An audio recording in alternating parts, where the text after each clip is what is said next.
Engineering 305. Kind of creepy lighting, but it's the best I got right now. Engineering 305, example problem 519. We have a steel, let me make that a little bit bigger. A steel 30,000, which means there's material properties. So I'm gonna write those. Well, I'm not gonna write those down because that's actually in my whiteboard this time. Young's modulus is given and Poisson's ratio is given. It has an inside diameter of 8 inches and an outside diameter of 16 inches. So really, well, let's write it down. Is radius of the inside is equal to 4 inches, and radius of the outside is equal to 8 inches. And we're going to wind up rewriting that later. It's subjected to an internal pressure of 15,000 psi. P is equal to 15,000 psi. That is a lot, by the way. That is 5 times a conventional scuba tank, which is why the scuba tank only had, the half-inch wall. That's a little bit bigger, but the axial loads induced by the pressure are not carried by the walls of the cylinder. Okay, so in other words, there's no axial stress. There's a radial stress and a tangential stress. So find the maximum tensile stress in the cylinder. So find maximum sigma, and that's actually, they say find the maximum. It's I'm gonna rewrite that, find the minimum, because it's gonna be a negative if you want a tensile stress, right?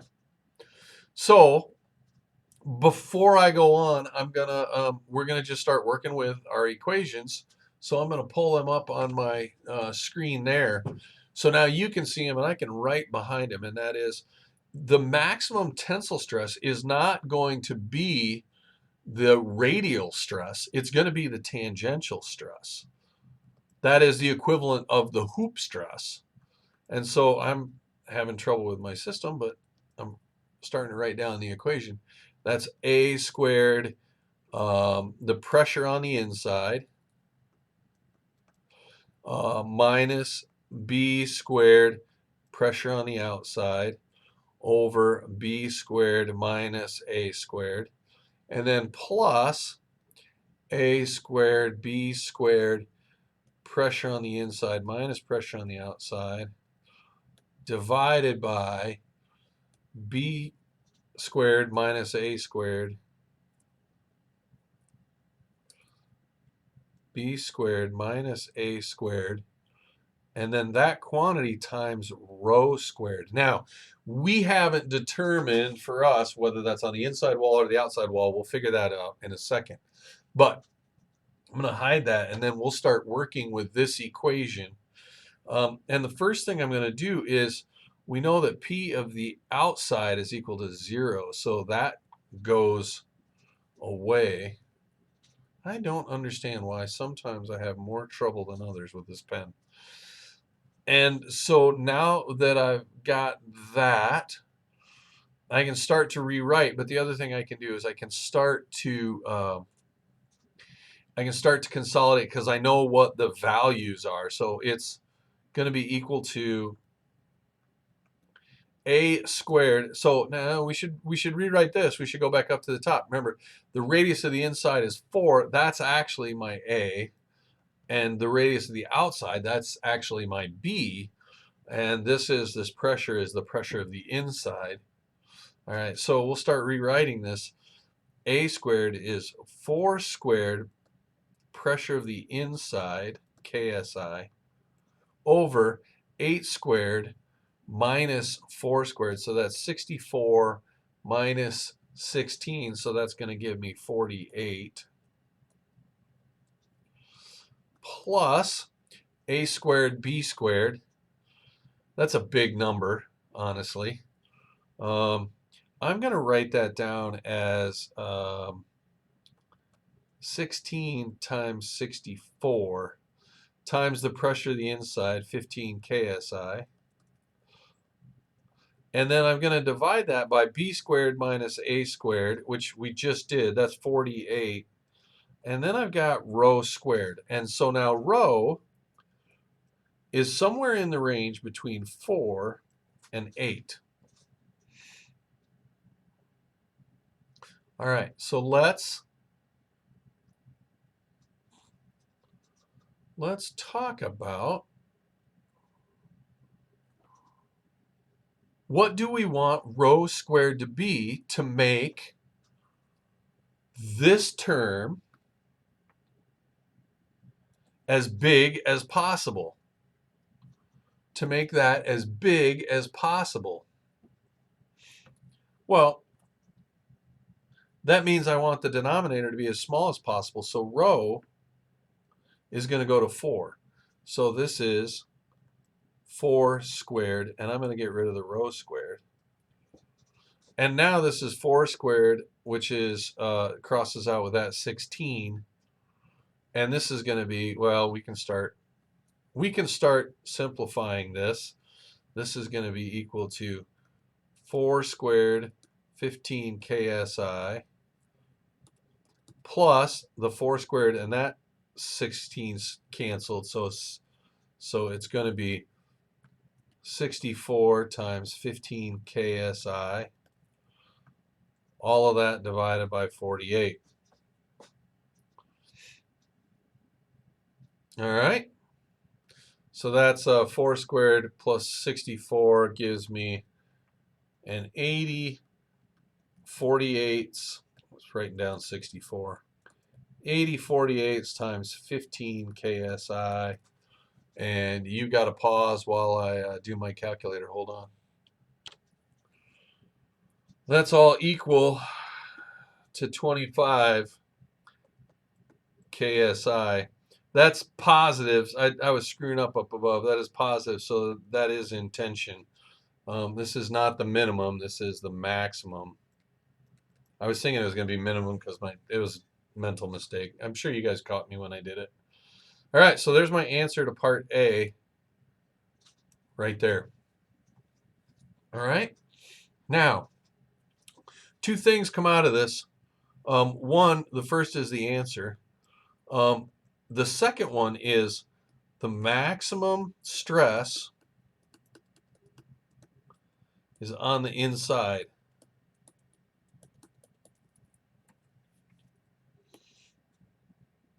That's important. All right. Next question. Let's go back and see what our next question is. The maximum shearing stress in the cylinder. All right, the maximum shearing stress in the cylinder. How am I gonna do that? Let's scroll back here.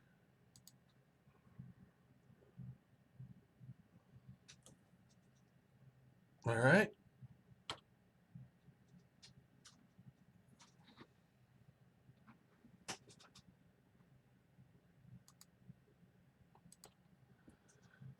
So the maximum shearing stress is going to occur. We're going to have to do our radial stress and our tangential stress, and then we're going to have to look at where we get, and then we have to do a Moore's circle to convert that to a shearing stress. So let's look at our radial stress.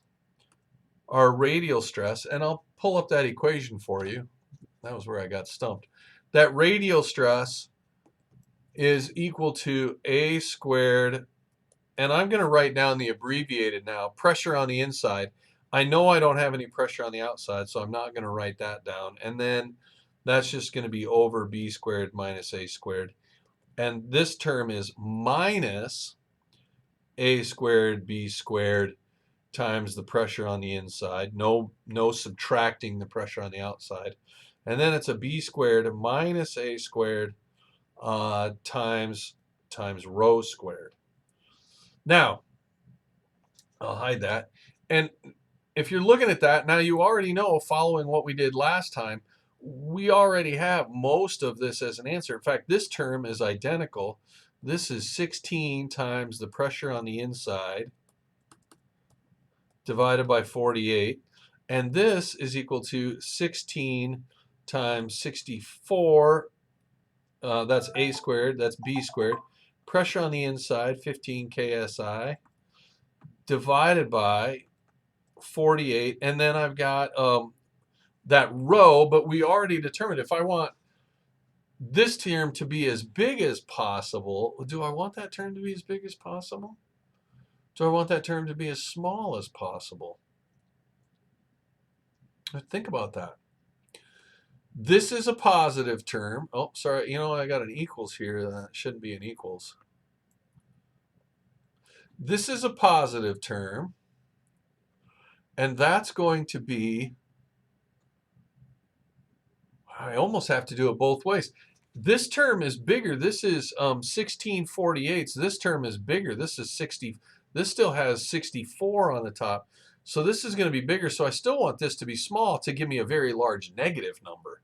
So this is going to be my 4 squared. And now I'm going to come up with that is still going to cancel with that. All right.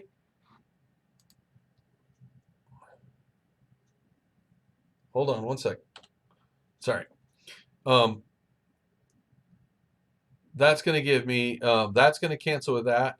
So I'm going to have, not doing it in red, sorry.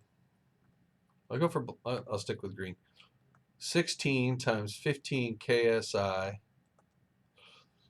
minus 64 times 15 KSI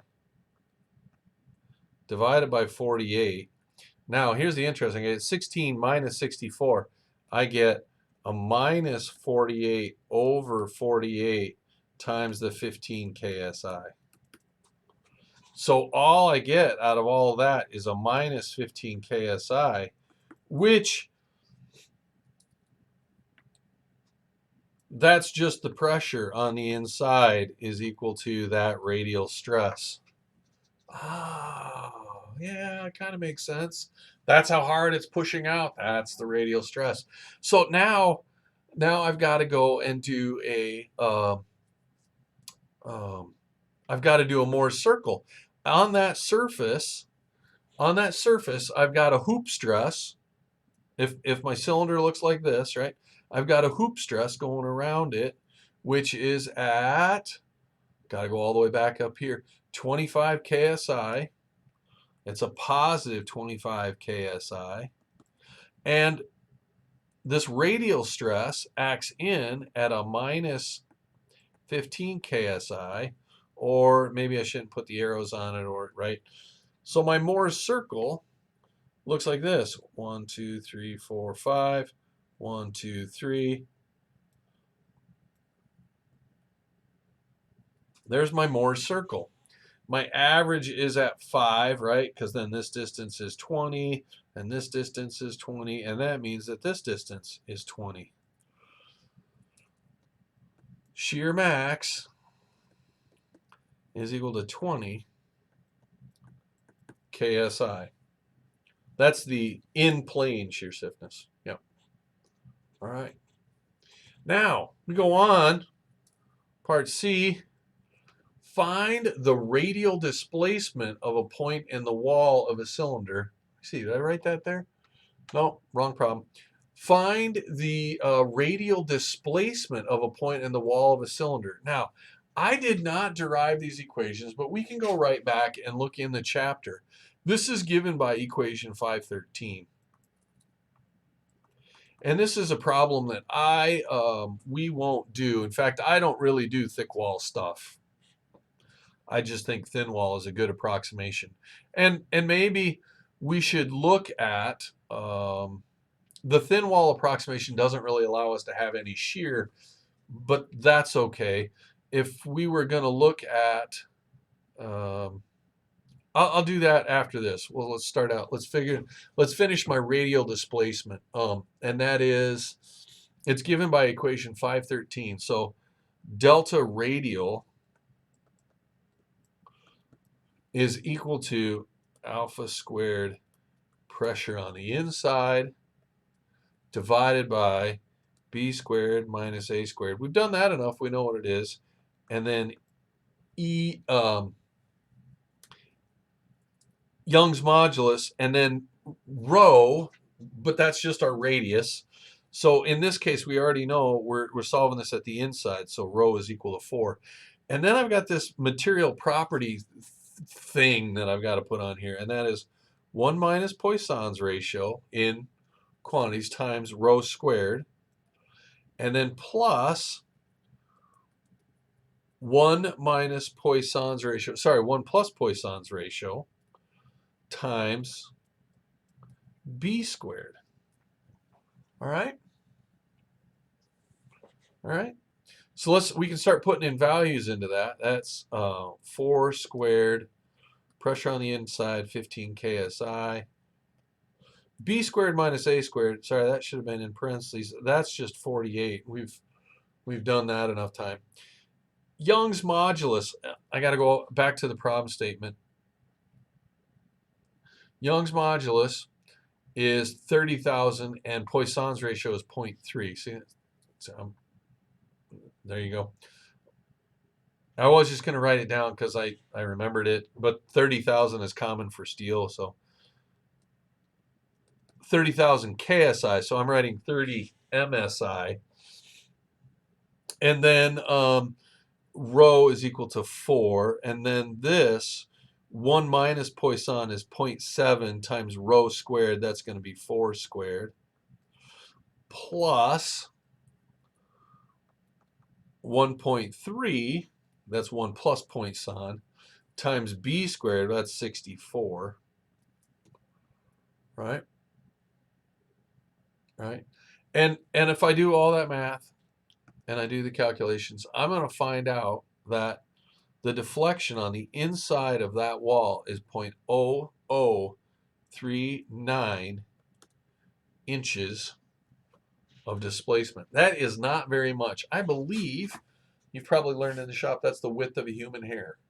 And we can argue color, but that's a whole other story. All right. What I was going to do, though, just a second, was before going on to D, in fact, I'm going to skip D because I wasn't really that interested in it. All I have to do to D is I'm going to substitute in here an 8 for that and for that. And I'm going to get a new value. I'm going to find out that the deflection at the outside is a little bit more. Okay, fine. Here's the question I've got, though. We did a thick wall analysis.